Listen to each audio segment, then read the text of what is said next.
You are watching Magic Box Entertainment.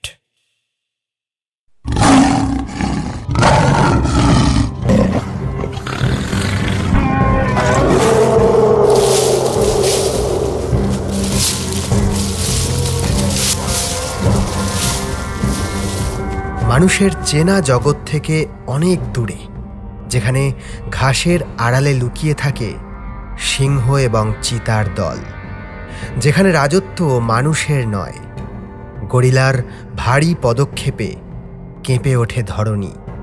সেই দুর্গম প্রান্তর জয় করতে যাব আমরা সবাই মিলে। আমরা জানি আমাদের পরিবারের সদস্যরা অ্যাডভেঞ্চার কতটা ভালোবাসে। দুর্গম প্রকৃতির বুকে হারিয়ে যাওয়ার কথা শুনলে বিশ্বব্যাপী মানুষের যার নাম মাথায় আসে সে হলো টারজান। আর আপনাদের আমরা সেরা গল্পগুলোই শোনাতে চাই। তাই টারজান সিরিজের সিজন 1-এ আমাদের বিশেষ নিবেদন বিশ্ব সাহিত্যের অন্যতম সেরা অ্যাডভেঞ্চার গল্প টারজান অফ দি এপস। আজ শুনবেন দ্বিতীয় পর্ব।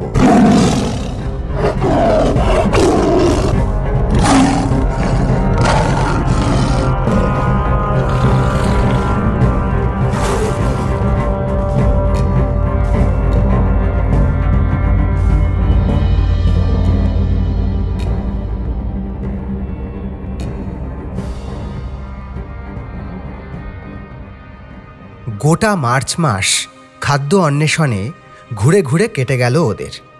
গাছের লতাপাতা, ফল, জীবজন্তু, পোকামাকড় এসব খেয়ে গোটা মাসটা কাটল। টারজান সেদিন একটা গাছের নিচু ডালে বসেছিল। গাছের নিচেই একটা সিংহী বসে আছে। ওটাকে রাগানোর জন্য টারজান একটা আতা ফল ওর দিকে ছুঁড়ে মারল। স্বাভাবিকভাবেই সিংহীটা রেগে মুখ বাড়িয়ে গর্জন করল। টারজানও তখন তার গর্জন অনুকরণ করে চিৎকার করল। তারপর সিংহীটা ধীরে ধীরে বনের মধ্যে চলে গেল। কিন্তু ততক্ষণে টারজানের মাথায় সিংহীটাকে শিকার করার ভাবনা ঘুরপাক খাচ্ছে। কুটিরে যে বইগুলো পড়েছিল সেখানে সেই বালকের ছবিতে যেমন শরীরে আচ্ছাদন ছিল, ইচ্ছা ওই সিংহীটার চামড়া দিয়ে তেমন একটা কিছু করবে। গরিলাদের মতো উলঙ্গ হয়ে সে আর থাকতে চায় না। কিন্তু একটা সিংহ শিকার করা তো মুখের কথা নয়। তার সরঞ্জাম বলতে তো ওই একটিমাত্র ছুরি এবং দড়ির ফাঁস। তবু সংকল্পে সে অনড়। অতএব দড়িটা তৈরি করে একদিন নদীর কাছাকাছি পথের ধারে গাছের ডালে উঠে শিকারের অপেক্ষায় গা ঢাকা দিয়ে বসে রইল টারজান। কিছুক্ষণ অপেক্ষা করার পর পাশের একটা ঝোপ থেকে নিঃশব্দ পদক্ষেপে সিংহীটা এসে দাঁড়ালো সেই গাছের তলায়। টারজান ফাঁসের দড়িটা হাতের মুঠোয় শক্ত করে ধরে ব্রোঞ্জের মূর্তির মতো স্থির হয়ে বসে আছে। সন্তর্পণে ফাঁসের দড়িটা সিংহীটার মাথার উপরে প্রথমে ঝুলিয়ে দিল। সাপের মতো কিছু একটা ঝুলছে ভেবে সিংহীটা সেদিকে তাকিয়ে রইল। ঠিক সেই সময় কায়দা করে ফাঁসটা সিংহীর গলায় আটকে দিল টারজান। তারপর সেই দড়ির অন্য প্রান্ত গাছের ডালের সঙ্গে শক্ত করে বেঁধে দিল। ফাঁসটা গলায় আটকাতে সিংহীটা মুখ তুলে টারজানকে দেখতে পেল। তাকে ধরার জন্য উপরে লাফ দিয়ে জন্তুটা প্রবল গর্জন করতে লাগল। কিন্তু টারজান ততক্ষণে গাছের আরও উপরের ডালে উঠে গেছে। ইচ্ছা ছিল দড়িটাকে উপরে টেনে সিংহীটাকে শূন্যে ঝোলাবে। কিন্তু টারজান যখন দড়িটা বাঁধতে গেল, সিংহীটা তখন তার থাবা দিয়ে দড়িটা ছিঁড়ে ফেলল। তার গলায় ঝুলে রইল ছেঁড়া দড়ির ফাঁস। টারজানের মনের আশা পূর্ণ হলো না, তবু সিংহীর গলায় ফাঁস লাগিয়েছে এই বা কম কি? এ যথেষ্ট গর্বের ব্যাপার। বাদরের দলের কাছে গিয়ে এই ঘটনা বর্ণনা করতে সবাই তার বীরত্বে মুগ্ধ হয়ে গেল। বিশেষ করে তার মা আনন্দ এবং গর্বের আতিশয্যে নাচতে শুরু করল। সেই সময় ওদের দলটা বাস করছিল সেই কুটিরের কাছাকাছি। ওদের দলের অনেকে বলাবলি করত একটা হাতির সঙ্গে নাকি টারজানের বন্ধুত্ব আছে। ওরা হাতিকে বলে ট্যান্টার, সিংহীকে বলে স্যাবার আর সিংহ নুমা। অনেকেই নাকি রাতের বেলায় জঙ্গলের মাঝে একটা হাতির পিঠে চড়ে ঘুরে বেড়াতে দেখেছে টারজানকে। কিন্তু ওই হাতির সঙ্গে তার বন্ধুত্ব যে কি করে হলো সে বিষয়ে কেউ কিচ্ছু জানে না। তবে এ কথা সত্যি, এখন আর বাঁদরের দলের মধ্যে কেউ তার সঙ্গে শত্রুতা করে না।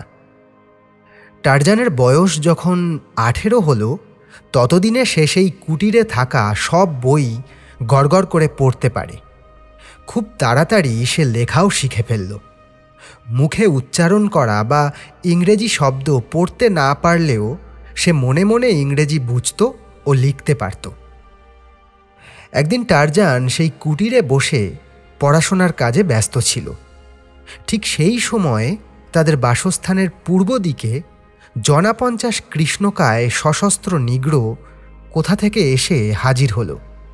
তাদের অদ্ভুত সাজসজ্জা, কপালে 3টে করে রঙিন সমান্তরাল উল্কি আর বুকে 3টে করে বৃত্ত আঁকা, হাতে তাদের তীরধনুক আর বর্ষা। এরা অনেক দূরের একটা গ্রামে আগে বসবাস করত। সেখানে একদল শ্বেতাঙ্গ মানুষ কিছু নিগ্রোদের সঙ্গে নিয়ে রবার আর হাতির দাঁতের খোঁজে আক্রমণ করে। সেই সময় তারা একজন শ্বেতাঙ্গ অফিসার আর কিছু নিগ্রোকে হত্যা করেছিল। কিন্তু পরে বিরাট সেনাদল এসে পড়ায় তারা সেই গ্রাম ছেড়ে আরও ভিতরে চলে আসে নতুন বাসস্থানের খোঁজে। একটা ফাঁকা জায়গায় তারা নতুন বসতি গড়ে তোলে। এই অঞ্চলে কাছাকাছি রবার গাছ না থাকায় সবাই এক প্রকার নিশ্চিন্তেই বাস করছিল। এই নিগ্রো দলটার রাজা ছিল মবঙ্গা। একদিন মবঙ্গার ছেলে কুলঙ্গা শিকারের সন্ধানে বর্ষা আর তীরধনুক নিয়ে একা একাই তাদের বসতি থেকে পশ্চিমের জঙ্গলে বেরিয়ে পড়ে। সেদিন রাতে একটা গাছের উপরে শুয়েই রাত কাটায় সে। 3 মাইলের মধ্যেই কারচাক তার দলবল নিয়ে বাস করত। পরদিন সকালে ঘুম ভাঙলে সে আবার পশ্চিম দিকে যাত্রা শুরু করে। সে সময় টারজান একা একা দল ছেড়ে কুটিরের দিকে চলে গেছিল। দলের অন্য সবাই বিভিন্ন দলে বিভক্ত হয়ে খাদ্য অন্বেষণের জন্য এখানে সেখানে ঘুরে বেড়াচ্ছিল। আর টারজানের মা কালা তখন একা একা খাবারের সন্ধানে কিছুটা পূর্ব দিকে চলে এসেছিল। খাদ্য অন্বেষণে ঘুরতে ঘুরতে হঠাৎ একটা অদ্ভুত শব্দ শুনে সজাগ হয়ে উঠল কালা। দেখল তার সামনে পায়ে চলা জংলা পথটার ওপ্রান্ত থেকে একটা ভয়ঙ্কর মূর্তি ধীরে ধীরে এগিয়ে আসছে তার দিকে। সেই ভয়ঙ্কর মূর্তিটা আসলে ছিল কুলঙ্গা। এমন মূর্তি এর আগে তারা কখনো দেখেনি। কালা ভয় পেল। সেখানে আর না দাঁড়িয়ে তার দলের দিকে ফিরে যাওয়ার জন্য পা বাড়ালো, কিন্তু বেশি দূরে যেতে পারল না। একটা বিষ মাখানো বর্ষার ফলা তার পাশ দিয়ে চলে গেল। কালা তখন মুখ ফিরিয়ে কুলঙ্গাকে আক্রমণ করল। প্রচণ্ড চিৎকারে দলের অন্যান্য সবাই ছুটে এলো সেখানে। এদিকে কুলঙ্গার বর্ষার নিশানা ব্যর্থ হওয়ায় তৎক্ষণাৎ সে একটা বিষ মাখানো তীর ছুড়ল তার ধনুক থেকে। তীরটা কালার বুকে লাগার সঙ্গে সঙ্গে সে যন্ত্রণায় আর্তনাদ করতে করতে মাটিতে গড়িয়ে পড়ল। যারা উপস্থিত হয়েছিল তারা সকলে একসঙ্গে কুলঙ্গাকে তাড়া করল, কিন্তু ধরতে পারল না। সে হরিণের মতো তীব্র গতিতে ছুটে পালিয়ে গেল। অগত্যা সবাই ব্যর্থ হয়ে ফিরে এলো। ততক্ষণে কালা প্রাণ হারিয়েছে।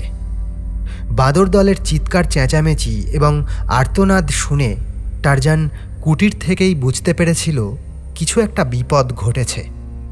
তাই সে ঊর্ধ্বশ্বাসে ছুটে এলো। এসে দেখল তার মায়ের মৃতদেহটার চারপাশে সবাই ভিড় করে দাঁড়িয়ে আছে। টারজান দুঃখে ভেঙে পড়ল। শোকের প্রথম আঘাতটা কোনো রকমে কাটিয়ে টারজান খোঁজ নিতে শুরু করল তার মায়ের হত্যাকারী কে, সে কোন দিকে পালিয়েছে। তথ্য সংগ্রহ করে আর অপেক্ষা করল না। গাছের উপরে উঠে ডালে ডালে এগিয়ে চলল সেই পলাতক খুনির সন্ধানে। তার কোমরে গোজা ছিল কুটিরে পাওয়া ছুরিখানা, আর কাঁধের উপরে ফাঁসের দড়ি। এগাছ ওগাছ করতে করতে অনেক দূরে পৌঁছানোর পর টারজান একটা ছোট নদীর ধারে মাটির উপরে একবার নামল। মাটিতে পায়ের দাগ দেখে বুঝতে পারল তার মায়ের খুনি তারই মতো। তার পায়ের ছাপ যেমন, ঠিক একই রকম ছাপ পড়েছে ভেজা মাটিতে। আর সে একটু আগেই এখান থেকে গেছে। এইভাবে মাইল খানেক যাওয়ার পর টারজান গাছের উপর থেকে কিছুটা দূরে একটা ফাঁকা জায়গায় তীরধনুক হাতে কৃষ্ণকায় একজনকে দাঁড়িয়ে থাকতে দেখল। সেই সময় কৃষ্ণকায় লোকটার সামনে একটা বুনো শুয়োর তাকে আক্রমণ করার জন্য দাঁত বের করে গর্জন করছে। টারজান জীবনে এই প্রথম একজন মানুষকে দেখল। তার কালো চকচকে চেহারা দেখে বিস্মিত হল সে। ততক্ষণে শুয়োরটা মারা গেছে। কুলঙ্গা কোমরের ছোড়া বের করে মৃত শুয়োরটার গা থেকে মাংস ছাড়িয়ে আগুন জ্বেলে পুড়িয়ে খেতে লাগল। ইচ্ছে মতো মাংস খাওয়ার পর বাকি মৃতদেহটা ওখানে ফেলে রেখেই লোকটা চলে গেল। টারজান এতক্ষণ নীরবে সব কিছু দেখছিল। তার হাত নিষ্পিস করছিল আক্রমণ করার জন্য, কিন্তু নিজেকে সংযত রাখল। কুলঙ্গা চলে গেলে টারজান গাছ থেকে নেমে বেশ কিছুটা মাংস কাঁচাই খেল। তারপর আবার গাছের ডালে উঠে অনুসরণ করতে লাগল। সে পরিকল্পনা করেছে যখন লোকটা তীরধনুক রেখে বিশ্রাম নেবে ঠিক সেই সময় তাকে হত্যা করবে। গাছের ডালে ডালে সারা দিন ধরে ছায়ার মতো কুলঙ্গাকে অনুসরণ করতে লাগল সে। কুলঙ্গা বিষাক্ত তীর দিয়ে একটা হায়না আর একটা বাঁদরকে মারল। টারজান ভাবল হয়তো ওই তীরটার ফলায় এমন কোনো অদ্ভুত বিষ মাখানো আছে যা কোনো জীবের রক্তে লাগার সঙ্গে সঙ্গে তার মৃত্যু হয়। সেই রাতে একটা গাছের তলায় রাত কাটালো কুলঙ্গা। আর ঠিক সেই গাছের উপরেই একটা উঁচু ডালে ওঁত পেতে বসে রইল টারজান। সকালের আলো ফুটলে কুলঙ্গা ঘুম থেকে উঠে দেখল তার তীর ধনুকটা নেই। আশেপাশে তন্ন তন্ন করে খুঁজেও যখন সেটাকে পেল না, তখন ভয় পেল সে। কালাকে মারতে গিয়ে বর্ষাটা সে আগেই খুইয়েছে, এবার তীর ধনুকটাও গেছে। আছে শুধুমাত্র একটা ছুরি। অতএব ফিরে যাওয়াই নিরাপদ সাব্যস্ত করে সে তার গ্রামের দিকে পা বাড়াল। টারজান দেখল এটাই সঠিক সময়। কুলঙ্গাকে অনুসরণ করে টারজান গাছের ডালে ডালে পিছনে পিছনে এগিয়ে চলল। একসময় কুলঙ্গার মাথার উপরে এসে পড়ল টারজান। শক্ত করে হাতের মুঠোয় ফাঁসখানা ধরল। সামনেই ওই জঙ্গল শেষ হয়েছে। তারপরে একটা খোলা মাঠ, এবং মাঠের ওধারে কুলঙ্গাদের গ্রাম। অতএব আর দেরি করলে চলবে না। জঙ্গল থেকে কুলঙ্গা বেরিয়ে যাওয়ার আগেই গাছের উপর থেকে একটা ফাঁস ঝুলতে ঝুলতে এসে তার গলায় আটকে গেল। ফাঁসটা গলায় আটকানোর সঙ্গে সঙ্গে টারজান এমন কায়দা করে দড়িখানা গাছের উপরে টেনে ধরল যে কুলঙ্গা টু শব্দটি করতে পারল না। এবার দড়িটা গাছের একটা মোটা ডালের সঙ্গে বেঁধে নিজে নেমে এলো। তারপর তার কোমর থেকে সেই ছুরিখানা বের করে সেটা কুলঙ্গার বুকের উপরে আমূল বসিয়ে দিল চরম আক্রোশে। সম্পূর্ণ হল তার মা কালার মৃত্যুর প্রতিশোধ।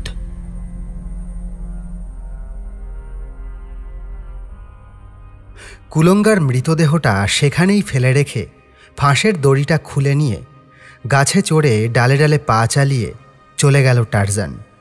একটা উঁচু গাছের উপরে বসে কুলঙ্গাদের গ্রামটা লক্ষ্য করতে লাগল। দেখল জঙ্গল আর গ্রামের মাঝখানে একটা খোলা মাঠ থাকলেও বনের একটা দিক গ্রামটাকে ছুঁয়েছে। ওই গ্রামে যারা থাকে তারাও কুলঙ্গার মতোই দেখতে। ওদের জীবনযাত্রা জানার এক অদম্য কৌতূহল টারজান অনুভব করল।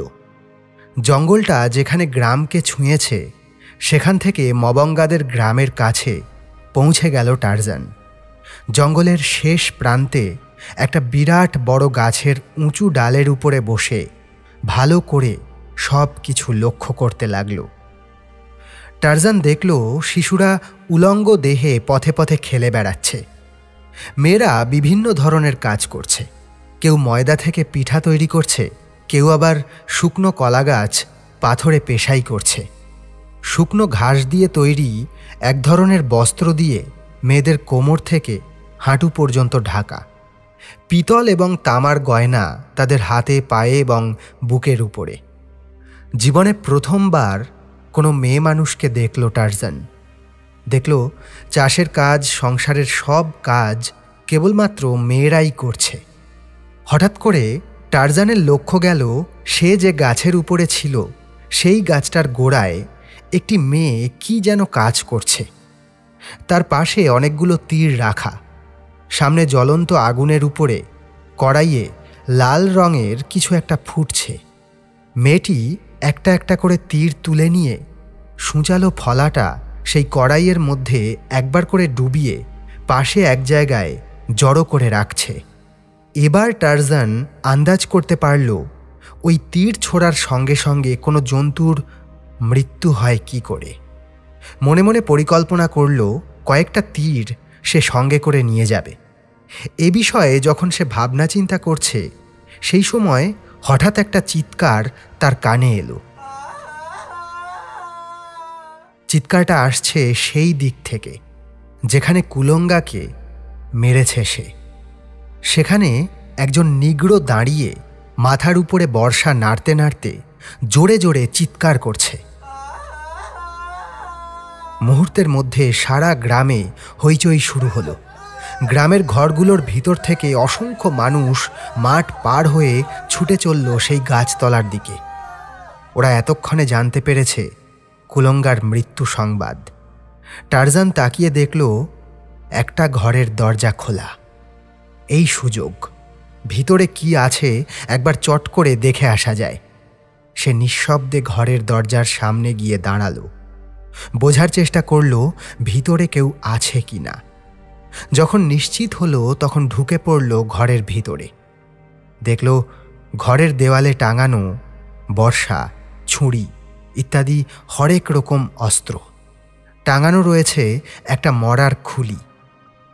ঘরের এক পাশে অনেক ঘাস এবং মাদুর রয়েছে। সম্ভবত ওটাই ওদের শোয়ার জায়গা। একটা বর্ষা সঙ্গে নিয়ে যাওয়ার ইচ্ছা ছিল, কিন্তু সঙ্গে তীর নিয়ে যেতে হবে বলে বর্ষাটা নিয়ে যাওয়া যাবে না। দেওয়াল থেকে একে একে অস্ত্রগুলো নামিয়ে ঘরের মাঝখানে রেখে তার উপরে রান্নার পাত্রটা রেখে মরার খুলিটা তার উপরে চাপিয়ে দিল। সব শেষে কুলঙ্গার মাথার পোশাকটা রাখল তার উপরে। নিজের কাজ দেখে নিজেই মনে মনে হাসল সে। এরপর চটপট সেই ঘর থেকে বেরিয়ে আবার গাছতলায় এসে উপস্থিত হল। সেখানে পাতার আড়ালে নিরাপদে বসে ওদের কর্মকাণ্ড দেখতে লাগল। দেখল 4 জন লোক কুলঙ্গার মৃতদেহটা নিয়ে যাচ্ছে। অন্যদিকে যে ঘরে টারজান ঢুকেছিল সেই ঘরে কয়েকজন ঢুকে ভয়ে বিস্ময়ে অভিভূত হয়ে বাইরে বেরিয়ে এসে নিজেদের মধ্যেই কী সব আলোচনা করতে লাগল। মবঙ্গা কি বলতেই সবাই মিলে সারা গ্রাম তোলপাড় করে খুঁজতে লাগল। এমন সময় সেই গাছতলায় নজর গেল সবার। ওরা দেখল 2-1টা তীর বাদে বাকি সব বিষ মাখানো তীর রহস্যজনকভাবে অদৃশ্য হয়েছে এবং কড়াইখানা উল্টানো। এসব দেখে গ্রামের লোকেরা ভয় পেয়ে গেল। গ্রামের কাছেই রাজার ছেলে কুলঙ্গার অদ্ভুত মৃত্যু, তার মধ্যেই ঘরের মাঝে রহস্যজনক রসিকতা, এতগুলো তীর চুরি, একসঙ্গে এত ঘটনা পরপর ঘটে গেছে, অথচ এর পিছনে কি আছে তা তারা অনেক ভেবেও কুলকিনারা পেল না। সূর্য তখন মধ্য গগনে। সকাল থেকে কিছুই পেটে পড়েনি টারজানের। গাছের উপর দিয়ে ডালে ডালে লাফিয়ে নিজের ডেরার দিকে ফিরে চলল টারজান। পথে শুধু একবারের জন্য থেমেছিল, কুলঙ্গার হাতে শিকার হওয়া সেই শুয়োরটার অবশিষ্ট মাংসটুকু খাওয়ার জন্য, এবং কুলঙ্গার তীর ধনুক সে যে গাছের ডালে লুকিয়ে রেখেছিল সেটা নেওয়ার জন্য। টারজান যখন ফিরে এলো তখন দিনের আলো ফুরিয়ে এসেছে। দলের সামনে নিজের তীর ধনুক নামিয়ে রেখে সে যখন নিজের দুর্ধর্ষ অভিযানের কথা বর্ণনা করছিল তখন গর্বে তার বুক ফুলে উঠছিল। তার এই সাফল্যে একমাত্র কারচাকি ক্ষুব্ধ হয়ে সেখান থেকে চলে গেল। পরদিন থেকেই তীরধনুক নিয়ে অভ্যাস শুরু করল টারজান, কিন্তু অভ্যাস করতে গিয়ে তীরগুলো ফুরিয়ে গেল। সেই সময় টারজানের দলটা সেই কুটিরের কাছাকাছি শিকারের সন্ধানে ঘুরত। ফলে টারজান সেখানে ঢুকে সময় কাটানোর যথেষ্ট সুযোগ পেত।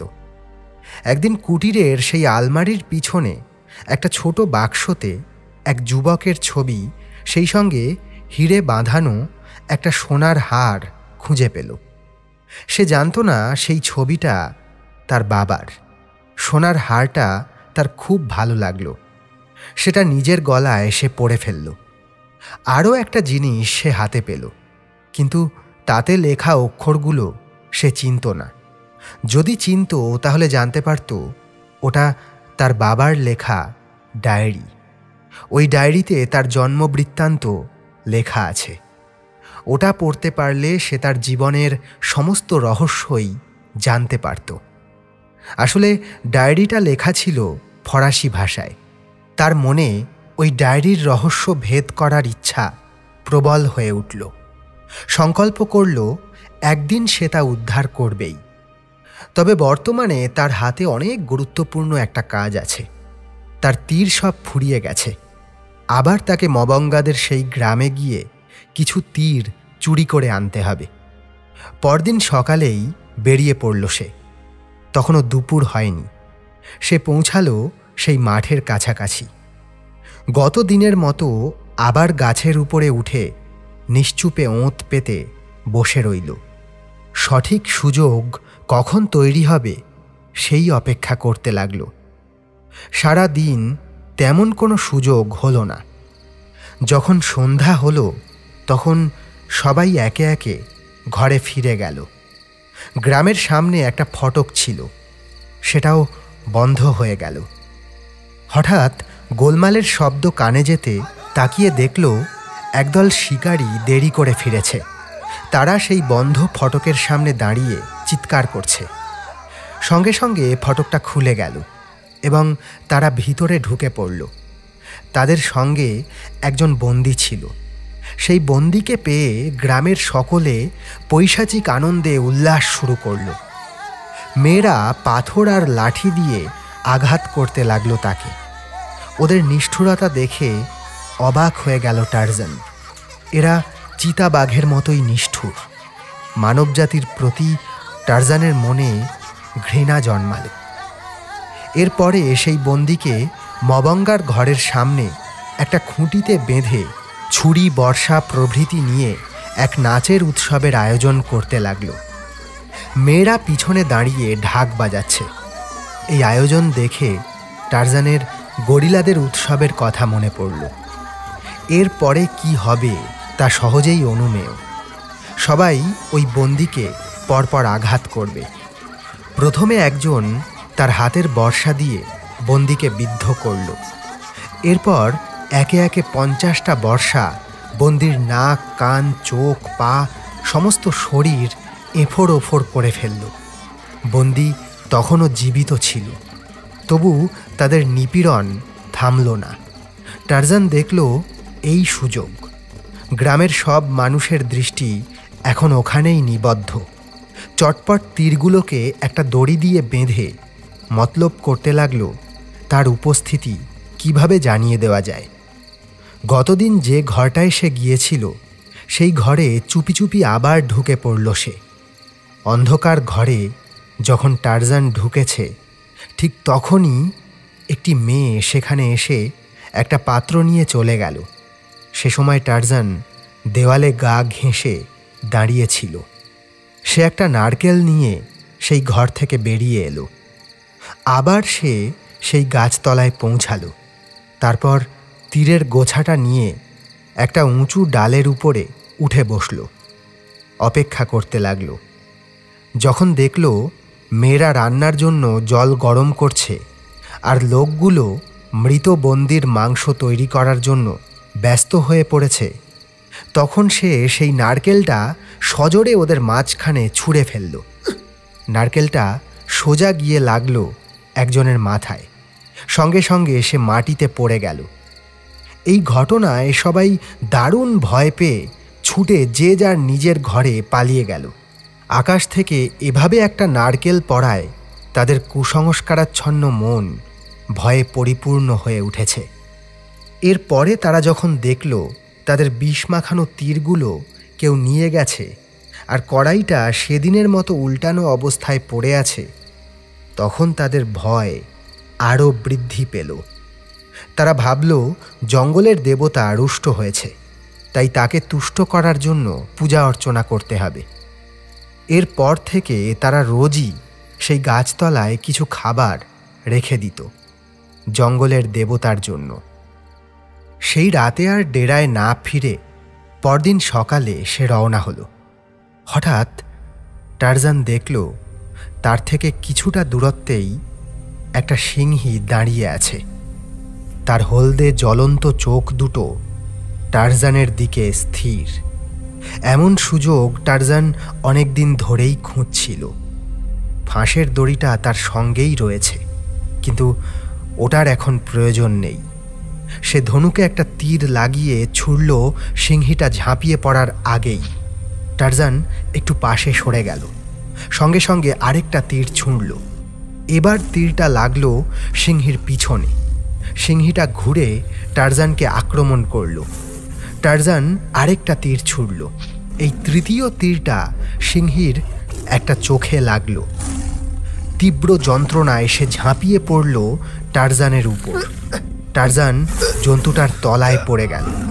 সর্বশক্তি দিয়ে তার সঙ্গে থাকা ছুরিখানা সিংহীটার পেটে বসিয়ে দিল। কয়েক মুহূর্ত ছটফট করে ধীরে ধীরে সিংহীটা মৃত্যুর কোলে ঢলে পড়ল। ঠেলে সেটাকে শরীরের উপর থেকে সরিয়ে উঠে দাঁড়িয়ে সিংহীটার শরীরের উপরে একটা পা রেখে বিজয়ের উল্লাসে চিৎকার করে উঠল। সিংহীর মাংস মোটেই সুস্বাদু নয়, বড্ড কঠিন আর বিচ্ছিরি গন্ধ।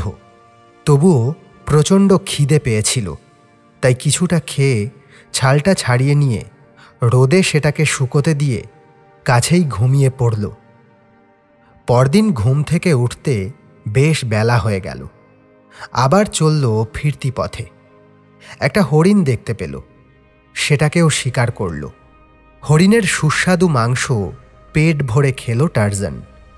তারপর আর অপেক্ষা না করে সোজা এগিয়ে চলল ডেরার দিকে। দলে পৌঁছে সিংহীর চামড়াটা অত্যন্ত গর্বের সঙ্গে সবাইকে দেখালো। তারপর বলল, কারচাকের দলে যারা আছো তারা শোনো, এই দেখো টারজান কি করেছে। তোমরা কখনো নুমাদের দলের কাউকে মারতে পেরেছ? টারজান তোমাদের মধ্যে সবচেয়ে শক্তিশালী। সবাই তার কথা মনোযোগ দিয়ে শুনল। একমাত্র কারচাক একটু দূরে সরে গিয়ে তার মনে টারজানের প্রতি ঘৃণাকে লালন করতে লাগল। হঠাৎ কারচাকের মাথায় একটা কুবুদ্ধি খেলে গেল। গর্জন করতে করতে তার দলের অন্যান্যদের উপরে ঝাঁপিয়ে পড়ে তাদের কামড়াতে শুরু করল। কয়েকজনকে মেরে ফেলল। তারপর তার মূল শত্রু টারজানের খোঁজ করতে লাগল। টারজান একটা গাছের নিচু ডালে বসে রয়েছে তখন। কারচাক যখন সদম্ভে তাকে আহ্বান জানালো, তখন ধীরে ধীরে টারজান গাছ থেকে নামল। কারচাক তার দিকে এগিয়ে যেতেই দলের সবাই গাছের উপরে নিরাপদ জায়গায় উঠে দেখতে লাগল। 7 ফুট লম্বা কারচাকের বিশাল দেহটার উপরে তার ছোট মাথাটা একটা বলের মতো দেখাচ্ছিল। দাঁত বের করে সে গগনভেদী গর্জন করতে লাগল। টারজানের হাতে তখন ছুরি ছাড়া আর কোনো অস্ত্র ছিল না। তার তীর ধনুকটা একটু আগেই কিছুটা দূরে রেখেছে। অগত্যা খাপ থেকে ছুরিটা বের করে তার দিকে এগিয়ে আসা শত্রুর জন্য অপেক্ষা করতে লাগল। কারচাক তাকে দুহাত বাড়িয়ে ধরতে এলে এক ঝটকা মেরে নিজেকে ছাড়িয়ে নিয়ে ছুরিটা আমূল বসিয়ে দিল কারচাকের বুকের উপরে। আবার তুলে যে সেটাকে বসিয়ে দেবে সেই চেষ্টা করেও পারল না। ছুরিটা কারচাকের বুকে আটকে গেছে। দুজনে প্রাণপণ লড়াই করছে, কিন্তু ছুরিটা কারচাকের শরীরে গেঁথে রয়েছে। তাই ধীরে ধীরে তার শরীরের শক্তি কমে আসছে। সে যতবার দুহাত দিয়ে টারজানের দেহটাকে ধরতে যাচ্ছিল ততবারই টারজান ঘুষি মেরে সরিয়ে দিচ্ছিল। একসময় কারচাকের শরীর ছুরি সমেত লুটিয়ে পড়ল মাটিতে। টারজান তখন কারচাকের বুক থেকে ছুরিটা টেনে তুলে নিয়ে মৃতদেহের উপরে একটা পা তুলে বিজয় গৌরবে হুঙ্কার করে উঠল। যৌবনের প্রথমার্ধেই সেই দলের রাজা হয়ে উঠল টারজান। দলের মধ্যে আরও একজন ছিল যে টারজানকে প্রভু মানতে নারাজ। সে হল তুবলাটের ছেলে টার্জ। কিন্তু টারজানের সঙ্গে থাকা সেই ছুরিটাকে দারুণ ভয় পেত সে। টারজান জানত কারচাকের মতো টার্জও সুযোগ খুঁজছে তার উপরে প্রতিশোধ নেওয়ার। সুযোগ পেলেই রাজত্ব ছিনিয়ে নেবে তার কাছ থেকে। কয়েক মাসে একমাত্র দলপতির পরিবর্তন ছাড়া আর কোনো ঘটনা ঘটেনি দলের মধ্যে। দলপতি হিসেবে প্রায় প্রতিদিনই টারজান সবাইকে নিয়ে যেত সেই নিগ্রোদের গ্রামের মাঠে। সেখানে গিয়ে সবাই পেট ভরে ফসল খেত। এই ফাঁকে টারজানও মাঝে মাঝে ওই গ্রামের ধারে গাছতলায় গিয়ে বিষ মাখানো তীর চুরি করে আনত। জঙ্গলের দেবতার জন্য যা খাবার থাকত সেসব একটু আধটু খেত। গ্রামের লোকেরা যখন দেখত গাছতলায় রাখা খাবার কেউ খেয়ে গেছে তখন তারা ভাবত নিশ্চয়ই দেবতা এসেছিল। রহস্যজনকভাবে উধাও হয়ে যাওয়া তীরগুলো দেবতাই নিয়ে গেছে। এর ফলে তাদের মনে ভয় আরও বৃদ্ধি পেল।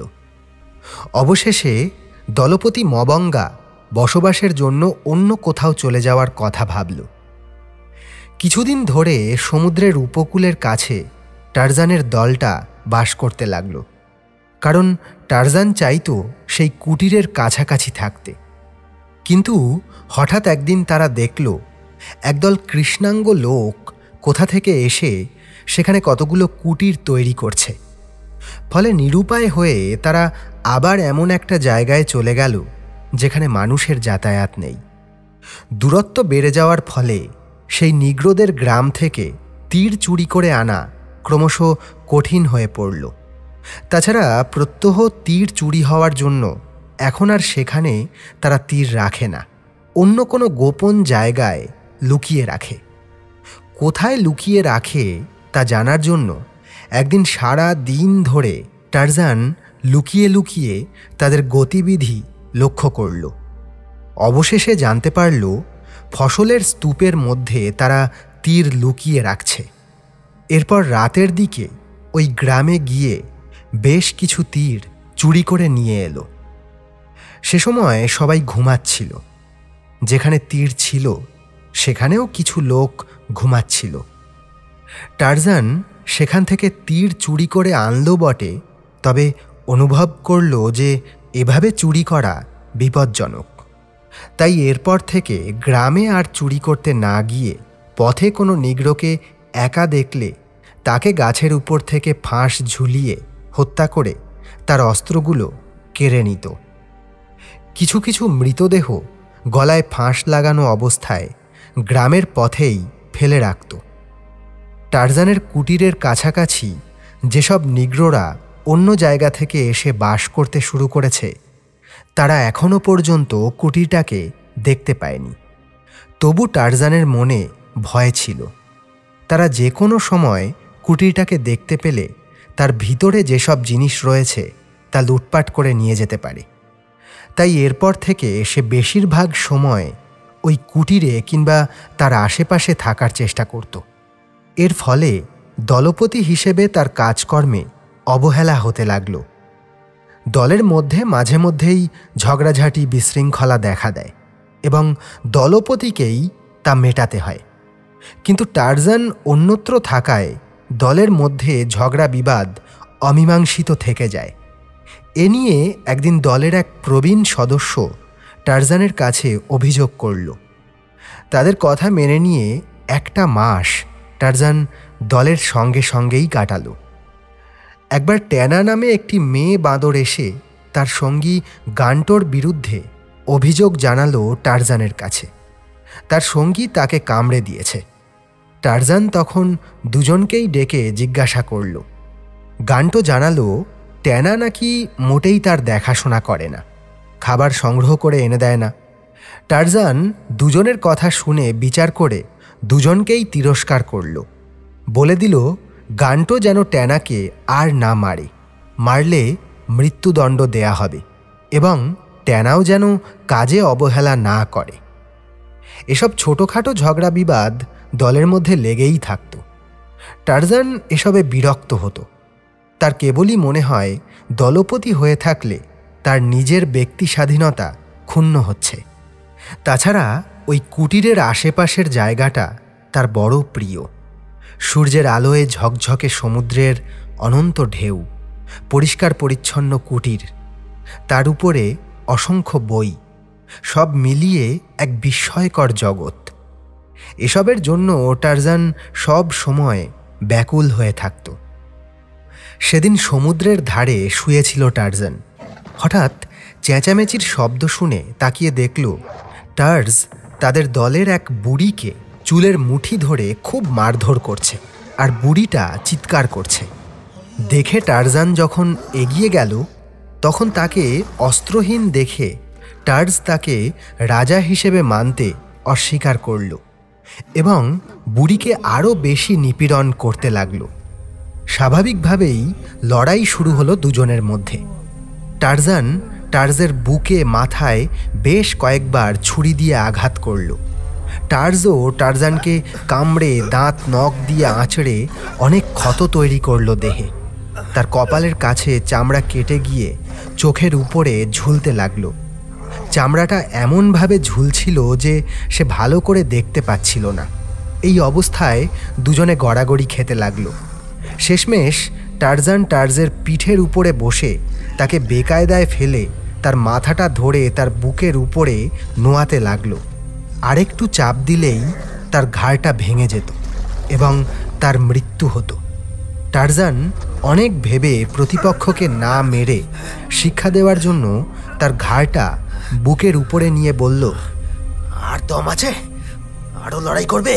যন্ত্রণায় আর্তনাদ করতে করতে টার্জ হার স্বীকার করে ছেড়ে দিতে বলল। বাঁধন সামান্য আলগা করল, কিন্তু মুক্তি দিল না টার্জকে। বলল, আমি হচ্ছি তোমাদের রাজা। আমার মতো শিকারী যোদ্ধা এই দলে আর একজনও নেই। আমার চেয়ে বড় আর কেউ নেই। তুমি হার মেনেছ আমার কাছে, এটা দলের সবাই শুনেছে। আর কখনো তুমি আমার সঙ্গে কিংবা এই দলের কারো সঙ্গে ঝগড়া করবে না। যদি করো তাহলে ওটাই তোমার শেষ ঝগড়া হবে, মনে থাকে জানো। এরপরে যে যার মতো কাজে চলে গেল। তবে তাদের মনে এই বিশ্বাস বদ্ধমূল হয়ে রইল যে টারজান একজন বিরাট যোদ্ধা এবং এক অদ্ভুত প্রাণী। শত্রুকে বধ করার ক্ষমতা থাকা সত্ত্বেও তাকে সে ছেড়ে দিয়েছে। সেদিন সন্ধ্যার কিছুক্ষণ আগে টারজান দলের পুরুষদের সকলকে এক জায়গায় ডেকে বলল, তোমরা সবাই দেখেছো যে আমি তোমাদের মধ্যে সবচেয়ে ভালো যোদ্ধা এবং শিকারী। তবে আমি তোমাদের মতো নই। আমার জীবন সম্পূর্ণ আলাদা তোমাদের থেকে। আমি চাই আমার স্বজাতির লোকদের খুঁজে বের করতে। তাই আমি চলে যাব আর কোনোদিনই ফিরব না। আমার ইচ্ছা আমি চলে যাওয়ার আগে তোমরা এই দলের মধ্যে থেকেই তোমাদের রাজাকে বেছে নাও। নতুন দলপতি নির্বাচন হলে সবাইকে বিদায় জানিয়ে যুবক টারজান বেরিয়ে পড়ল মানুষের খোঁজে। এক্ষুনি কোথাও না গিয়ে বেশ কয়েকদিন যাবৎ কুটিরেই সব সময় থেকে বিশ্রাম নিতে লাগল সে। দিন 10 মধ্যেই সুস্থ হয়ে উঠল, তবে চোখের উপরে কপালের ক্ষতটা রয়ে গেছে। লড়াইয়ের ফলে শরীরে যে অসুস্থতা তৈরি হয়েছিল তা নিরাময় হয়ে সে আবার শক্তি ফিরে পেয়েছে। একদিন টারজান দেখল কতগুলো কৃষ্ণাঙ্গ লোক বনের ভিতর দিয়ে ঊর্ধ্বশ্বাসে ছুটতে ছুটতে পালাচ্ছে, কিন্তু তারা লক্ষ্য করেনি তাদের দৃষ্টির আড়ালে মাথার উপরে একটা গাছের পাতার আড়ালে ওঁত পেতে বসেছিল টারজান।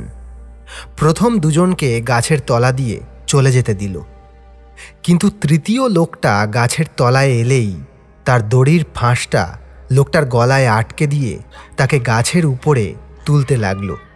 পিছনে যারা আসছিল তারা এই দৃশ্য দেখে ভয়ে পালালো। টারজান চটপট লোকটাকে হত্যা করে তার গয়নাগুলো এবং পোশাক আশাক ছিনিয়ে নিল।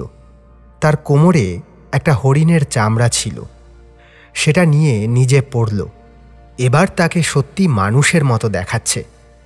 টারজান এবার মৃতদেহটাকে কাঁধে করে গ্রামের ফটকের কাছে নিয়ে গিয়ে ফেলে দিল। তারপর সেই গাছতলায় গিয়ে অনেকগুলো তীর নিয়ে বনদেবতার উদ্দেশ্যে রেখে দেওয়া খাবার খেয়ে চলে এলো। সেদিন নিজের ঘরে ফিরে এসে সমুদ্রের ধারে একটা অদ্ভুত দৃশ্য দেখল টারজান। দেখল সমুদ্রের শান্ত জলের উপরে বড় একটা জাহাজ দাঁড়িয়ে রয়েছে। জায়গাটা অনেকটা প্রাকৃতিক পোতাশ্রয়ের মতো। বালুতটের কাছে একটা নৌকা। সবচেয়ে আশ্চর্যের কথা হলো এই যে একদল শ্বেতাঙ্গ বালুতট আর তার কুটিরের মাঝখানে ঘোরাফেরা করছে। টারজান একটা গাছে উঠে সব কিছু সতর্ক দৃষ্টিতে লক্ষ্য করতে লাগল। ওরা সংখ্যায় 10 জন। রিভলভারের গুলির আওয়াজ জীবনে এই প্রথমবার শুনে আশ্চর্য হয়ে গেল টারজান, তবে ভয় পেল না। একজন বিশালাকায় মানুষ গুলিতে মরে যাওয়ার পর বাকি যারা ছিল তারা নৌকায় করে সেই জাহাজে পৌঁছাল। জাহাজে আরও কয়েকজন লোক ঘোরাফেরা করছিল।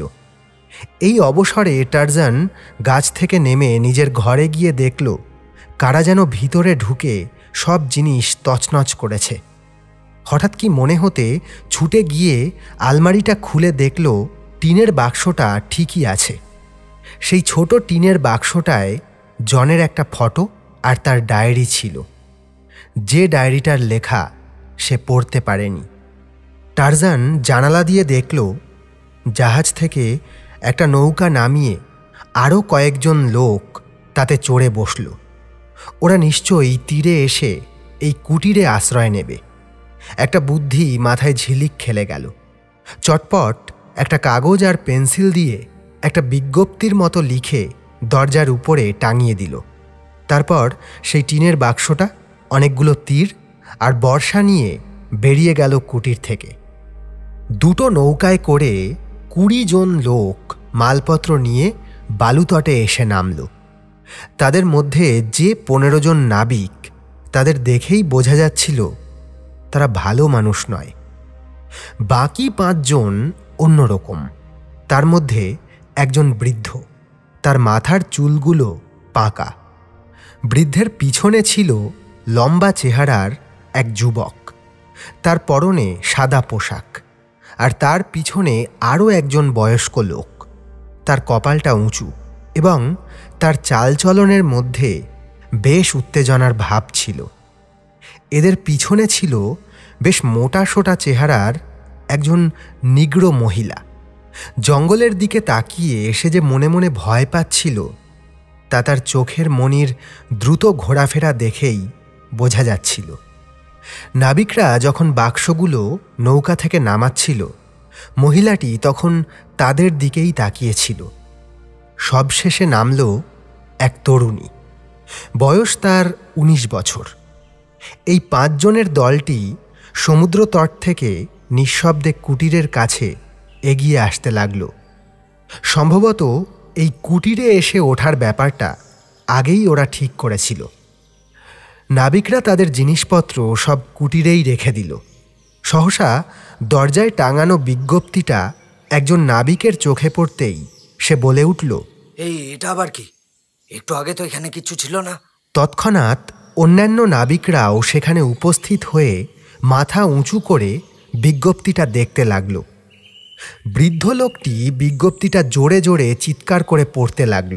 এই বাড়ি টারজানের। টারজান বহু পশু ও কৃষ্ণাঙ্গকে হত্যা করেছে। কোনো জিনিসপত্র নষ্ট করবে না, সেসব কিছু লক্ষ্য রাখছে। বাঁদর দলের রাজা টারজান। বাবা! নাবিক অবাক হয়ে বলল, টারজান আবার কে? যুবক বলল, সম্ভবত কোনো ইংরেজ। তরুণী বলল, তা নয়, ঠিক আছে, কিন্তু বাঁদর দলের রাজা টারজান এ কথার মানে কি? তা কি করে বলবো মিস পোর্টার। আচ্ছা, আপনি কি বলেন প্রফেসর পোর্টার? বৃদ্ধ অধ্যাপক পোর্টার চশমাটা একটু তুলে বললেন, হ্যাঁ, খুবই গুরুত্বপূর্ণ ব্যাপার, কিন্তু আমি ইতিমধ্যে যা বলেছি তার বেশি তো কিছু বলতে পারবো না। কিন্তু বাবা, তুমি তো এ বিষয়ে কিছুই বলনি। তুমি শান্ত হও মা, এইসব বিষয় নিয়ে তোমার ওই ছোট্ট মাথা না ঘামালেও চলবে। নাবিক শ্লেষাত্মক সুরে বলল, এ বুড়ো কিচ্ছু জানে না, আমরা যা জানি তাই জানে। এই কথায় রেগে গিয়ে যুবকটি বলল, এই ভদ্রভাবে কথা বলো তুমি। অধ্যাপক পোর্টার আর মিস পোর্টারের সঙ্গে যদি ভদ্র ব্যবহার না করো, তবে আমার হাতে বন্দুক না থাকলেও এই খালি হাতেই তোমার ঘাড় ভেঙে দেবো আমি। এ কথায় সেই নাবিক রিভলভারের ট্রিগারের উপর আঙুল রাখল। ওরা কেউ লক্ষ্য করেনি অদূরেই একটা গাছের উপরে পাতার আড়ালে বসে টারজান ওদের সব কাজকর্ম দেখছে। প্রথমে ওই নাবিকটাই গুলি করে একজন লম্বা শ্বেতাঙ্গকে হত্যা করেছিল। সেই সময়েই ওর বর্বর আচরণ দেখে টারজানের মনে রাগ হয়।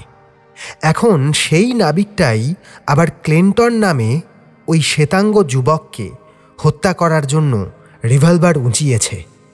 টারজান আর স্থির থাকতে পারল না। হাতে থাকা বর্ষাখানা নাবিককে লক্ষ্য করে সজোরে ছুঁড়ল। তীক্ষ্ণ বর্ষার ফলাটা গিয়ে নাবিকের একটা কাঁধ গভীরভাবে বিদ্ধ করল। সঙ্গে সঙ্গে মাটিতে পড়ে গেল সে। কিন্তু এর মধ্যে তার আঙুলের চাপে একটা গুলি রিভলভার থেকে ছিটকে বেরোয়। সৌভাগ্যবশত গুলিটা কারো গায়ে লাগেনি। এমন অদ্ভুত ঘটনায় সবাই অবাক হয়ে যেদিক থেকে বর্ষাটা এসেছিল সেদিকে তাকায়, কিন্তু কাউকেই দেখতে না পেয়ে সবার মনে ভয় জন্ম নেয়। ক্লেনটন ভিড়ের মাঝে এসে নাবিকের হাত থেকে পড়ে যাওয়া রিভলভারটা গোপনে তুলে নিয়ে পকেটে রাখে। তরুণী বলে ওঠে, ওটা কে ছুড়ল? আমি হলপ করে বলতে পারি এটা ওই বাঁদর দলের রাজাই করেছে। নিশ্চয়ই কোনো আড়াল থেকে আমাদের উপর লক্ষ্য রাখছিল সে। আমার ধারণা যদি সত্যি হয় তাহলে এইটা নিশ্চিত যে সে আমাদের শত্রু নয়। কিন্তু তোমার বাবা ও মিস্টার ফিল্যান্ডার কোথায়? জঙ্গলের মধ্যে সশস্ত্র কেউ একজন আছে, হয় সে টারজান নয়তো অন্য কেউ। জোরে জোরে তাদের নাম ধরে ডাকতে লাগলো ক্লেনটন।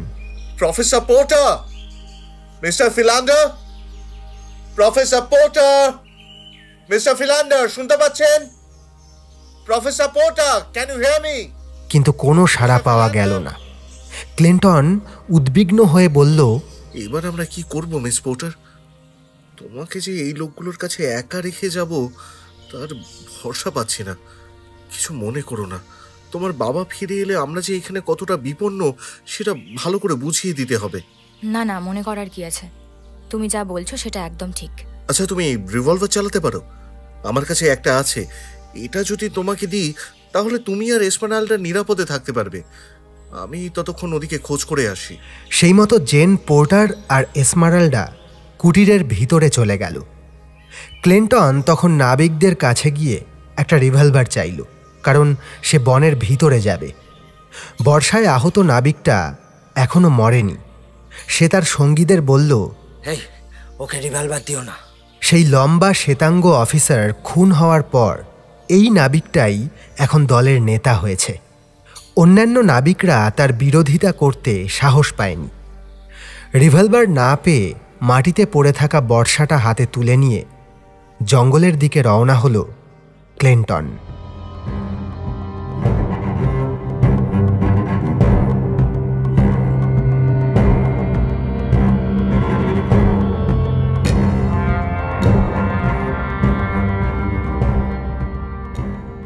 শুনছিলেন টারজান সিরিজের সিজন 1-এর প্রথম গল্প টারজান অফ দি এপস, দ্বিতীয় পর্ব। আজকের পর্বে বিভিন্ন চরিত্রে রূপদান করেছেন সোমা, শিলা, অর্ণব, শুভদীপ এবং আমি আপনাদের সঙ্গে সৌমেন। পরবর্তী পর্বের আপডেট পেতে আমাদের চ্যানেলটি সাবস্ক্রাইব করুন এবং বেল আইকনটি ক্লিক করে নোটিফিকেশন অন করে রাখুন।